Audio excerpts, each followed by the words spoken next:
Thank you very much for your patience. I know that we were scheduled earlier, but this is a huge budget. It is a marathon to get there, and we just took more time. This is also the reason why I'm not here with my budget commissioner, Piotr Serafin, because he, right after college, has dashed to the Parliament to give the budget presentation there in the Parliament. We had promised that we do that immediately. The moment he's done, he's going to come back. Either he's able to join me, or we will have, as far as I understand, a technical briefing. So, yes, today the College adopted the Commission's proposal on the MFF, the Multiannual Financial Framework, the budget for 2028 to 2034. It is a 2 trillion budget for a new era. It is a budget that matches Europe's ambition, that confronts Europe's challenges, and that strengthens our independence. The budget is larger, it is smarter, and it is sharper.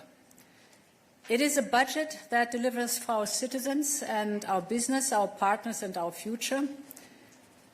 The next MFF will be the most ambitious ever proposed. It is more strategic, more flexible, more transparent, and we are investing more in our capacity to respond and more in our independence. Yet, crucially, Member States' contributions to the EU budget will remain constant as we propose a step change in the new own resources. I will outline 5 key areas, and I start with the first, investing in people, Member States and regions. The core here are the national and regional partnership plans with 865 billion euros. They are the foundation for investment and reform, and we've produced a slide that shows a bit how these different funds that we have today, as mostly working as stovepipes, very little interlinked, can work together and integrate more so that the objective, the European objective, is better implemented on the ground. At the heart of these national and regional partnership plans remains agriculture and cohesion. They are the central pillars of European solidarity and investment in the European model. We are safeguarding 300 billion euros for farmers' income support. This includes a doubled agricultural reserve, so our farmers' livelihoods are protected. In cohesion, we are safeguarding for less developed regions, so that the investment in less developed regions has a minimum of 218 billion euros. On fisheries, 2 billion euros are ring-fenced as a minimum. The national and regional partnership plans also provide the financial resources for social policies. Here, for the very first time, there is a target for social expenditure of 14%, so a mainstreaming. And also for the very first time, we will track social funding across the entire MFF. We are also tripling investment in migration and border management because Europe's borders are a shared responsibility. And we are tripling the Solidarity Fund so that we can act fast and decisively when disasters strike.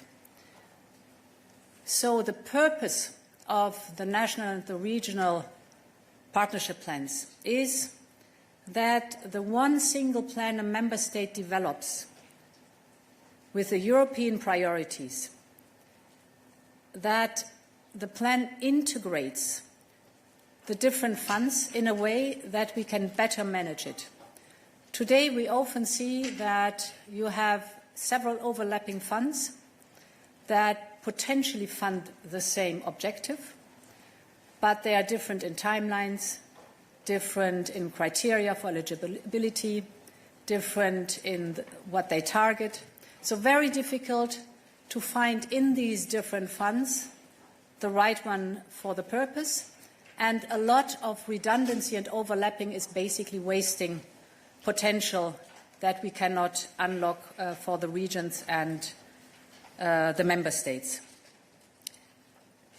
Having said that, for the very first time, we also give the member states a possibility to invest in EU objectives with loans of up to 150 billion euros that are backed by the European Union.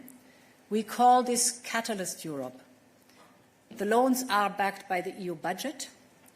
We take the loans and hand them over to the member states. Those member states who want, for favourable conditions, boost, for example, specific European priorities. You can think of defence industry, you can think of energy infrastructure, strategic technologies and others. So the Catalyst Europe will give member states additional means to invest in these European objectives. It's the very first time that such an additional financing source is proposed.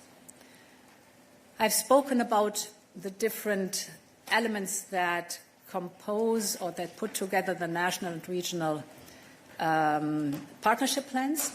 Within these national and regional partnership plans, we propose a simple and transparent allocation system. This system builds on key principles like regional disparities, poverty risk, agriculture needs, tensions at our borders, etc. So again, these plans are tailor-made because the regions have different needs and they know best how to implement European policies and priorities in their territories and their communities. As our member states and specifically our regions are very different, but we have the overarching European priorities, this combination of having one single plan that is tailor-made for the region or for the member states, while there is the European funding easily accessible and clear investment and reform as a requirement, is here an absolute novelty. The national and regional partnership plans enable a more strategic allocation that reflects European priorities on the ground. I give you an example, housing. Housing today, you would never find the fund that is the right one for housing. But it's a huge topic all over the European Union with very different phases. So why the housing difficulties are in the different regions and member states. With one approach of a national and regional partnership plan, the one plan, you can take this cross-cutting topic and work with it within the plan, depending on how the specificities of the region or the member states are. So instead of having 10 different funds, with different rules, different timelines and different criteria, often overlapping, we now have the national and regional partnership plans that put European priorities under one roof. They're easier to align with the local needs. They are simpler to manage for national and local authorities. And crucially, they are, of course, more powerful when combined.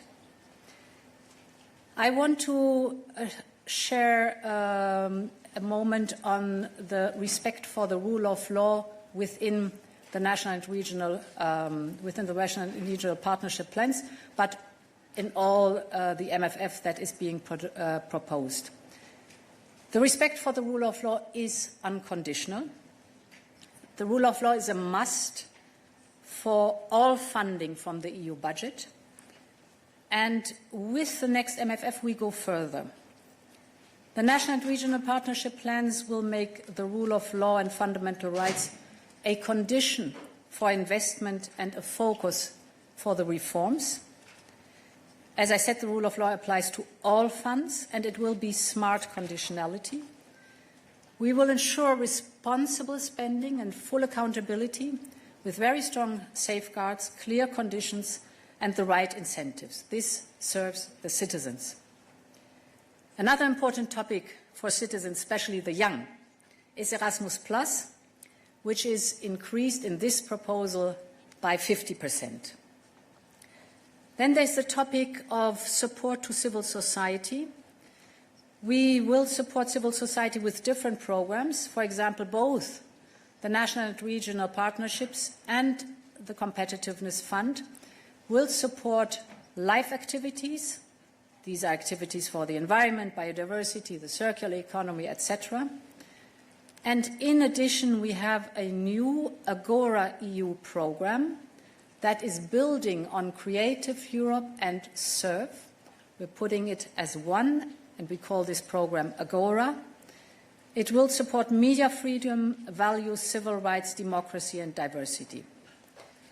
So far for the national and regional partnership plans. As you know, the new budget has this entity. Then it has a second big block, which is the Competitiveness Fund. The Competitiveness Fund will be proposed as a fund with 410 billion euros, because we think it's crucial to back the strategic technologies of tomorrow. We really put an emphasis on this Competitiveness Fund, funding the strategic technologies that we need for the future markets. And therefore, a few figures. The Competitiveness Fund includes a doubling of Horizon Europe. It is already a big program. It's one of the most renowned programs we have worldwide, the most renowned scientific and research program. We will double it. We multiply by 5 our investment in the digital to build a secure and innovative digital ecosystem. We will make a major boost in clean tech, the bioeconomy and decarbonization, with a 6 times increase of the funds from the EU budget that are funding this topic. And here, again, the clean technologies, the decarbonization, the circularity. In addition, we will have a climate and biodiversity spending target, so mainstreaming, of 35% for the new MFF. This is spending that serves the European Union's 6 environmental objectives. And if you look at this mainstreaming, this amounts to around 700 billion euros. The Competitiveness Fund is, as you know, part of the agenda for European sovereignty, which will enable us to secure supply chains, scale up innovation, and lead the global race for clean and smart technology. It is basically the answer to the call made by Mario Draghi and Enrico Letta, who both said this is necessary. Here is the answer in our proposal. It's a call for a strong industrial base, for a more integrated single market, and a united Europe that plays to its strength. Within the Competitiveness Fund, there are the topics for defence and space, and I want to highlight that. We are proposing 131 billion euros for the defence and space window within the Competitiveness Fund. That is 5 times of what we have today, because we know that security is a top concern for citizens and governments, and it will strengthen our industrial base and our capabilities. So far for the Competitiveness Fund. Next to the Competitiveness Fund are the Connecting Europe facilities. We have them for transport and we have them for energy. We are doubling the Connecting Europe facility for transport, and we are multiplying military mobility by 10. That is part of transport, so that our armed forces can move faster, better, and together. And very important, we are multiplying energy infrastructure spending by 5 times what we have today for Connecting Europe facility energy. This reinforces energy independence and accelerates the clean transition. And we're significantly increasing the investment in cybersecurity and dual-use infrastructure. This is about European defence, about European connectivity and European readiness. We've looked at the national and regional plans. We've looked at the Competitiveness Fund. Now let's look at the third building pillar that is outside the European Union, Global Europe, a fund with 200 billion euros, an instrument, I must say, with 200 billion euros. This is an increase of 75% to match our responsibilities on the global stage. So this is, again, the same principle. We take global gateway, humanitarian aid, strategic partnerships, all in one, and most crucially, of course, also our support for enlargement. Let me shed a word on enlargement. Enlargement is a key priority. It is not just a political objective, it is a strategic investment in Europe's stability and prosperity.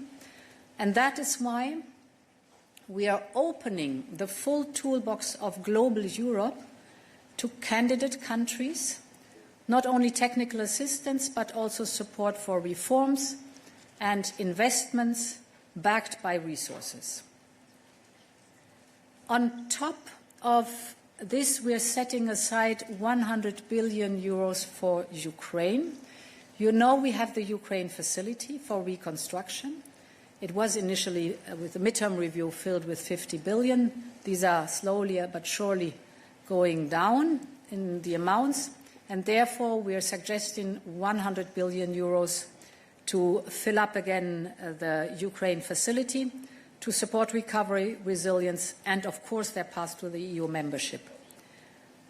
Now, for accession itself, it is, as it always was with all accessions in the past, there is a specific revision clause in the MFF that says if there is an accession of a candidate country, there will be a revision of the MFF, which is logical because we will have to negotiate depending on what size the country has that joins the European Union.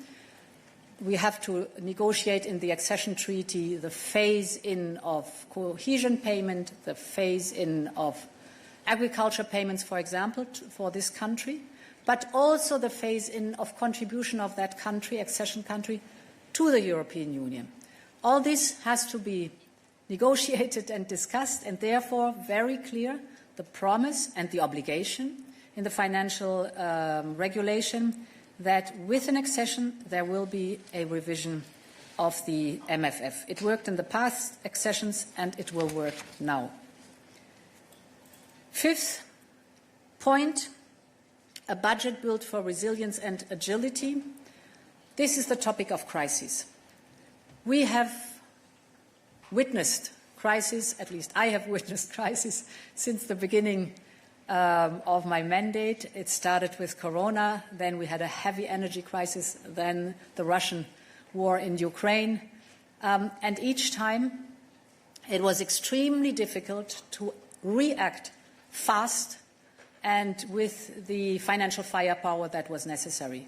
Because, as you know, our budget today is designed in a way that 90% are fixed. This budget has been designed 2018-2019, but we live today with this 90% fixed. What we then did is we tried to use the Article 122, which is suboptimal. It's not the best instrument to have for such severe crisis. This is why we are creating a dedicated crisis mechanism with a firepower of up to almost 400 billion euros, because crises are no longer the exception, they are the norm, and we've learned the lesson. I want to be very clear. This is not for expenses or expenditure. It is the possibility, with strong safeguards, to access this additional funding in case that the unknown crisis hits. So it's something we have as a possibility, but not to be used for normal times. It's only for crisis times with a clear mechanism how to trigger it and how to safeguard it. Finally, this all has to be financed. And this is my sixth and final point, new own resources. Yep, here is what has to be financed. Today we are proposing new sources of revenues to the European budget. The goal is simple. We have to repay our shared recovery borrowing, so Next Generation EU has to be repaid. We must meet our modern priorities, and most importantly, we want to keep the national contributions stable. As you know, there are only two ways to finance the European budget. either national contributions or own resources to the European budget. And therefore, if we want to keep the national contributions of the member states stable, there is a need to have new own resources to pay back Next Generation EU and to finance the additional modernization of the budget. To conclude, this is a budget for the realities of today as well as the challenges of tomorrow. A budget that equips us to act on our political choices in a very fast-moving world. We want greater flexibility. Not everything should be decided once for 7 years. So also today, we cannot foresee how the years 2033 or 2034 will look like. Therefore, we want less rigidity in this budget. Therefore, the big funds that give us more flexibility and room to act. Greater flexibility means more room also for the annual budget decision, where Parliament and Council play a vital role. Today we have presented our proposal. Now we continue the work with the European Parliament, with the Member States and with the citizens and businesses.